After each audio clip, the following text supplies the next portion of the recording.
तुमच्या मुलाला कुत्रा, मांजर किंवा उंदीर चावल्यास तुम्ही काय कराल? हळद लावाल, माती टाकाल, पावडर टाकाल की योग्य उपचार कराल?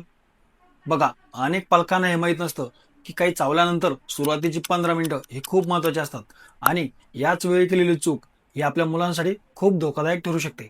नमस्कार, मी डॉक्टर आकाश बुधवत. चला जाणून घेऊया नेमकं करायचं काय. सर्वात आधी कुत्रा चावल्यास घाबरू नका.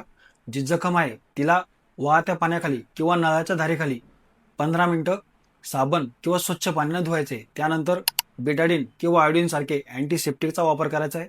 घरामध्ये असलेले हळद, तेल, राख, टूथपेस्ट, काही पावडर याचा वापर बिलकुल करायचा नाहीये आणि शक्य तितक्या लवकर डॉक्टरांचा सल्ला घ्यायचा आहे. कारण कुत्रा चावल्यानंतर रॅबीज नावाचा आजार होतो आणि रॅबीज नावाच्या आजाराची जर एक वेळा लक्षणं सुरू झाली तर हा आजार 100% जीवघेणा असतो. म्हणून कुत्रा छोटा जरी चावला असेल तरी याच्याकडे दुर्लक्ष करू नका, याला गांभीर्याने घ्या.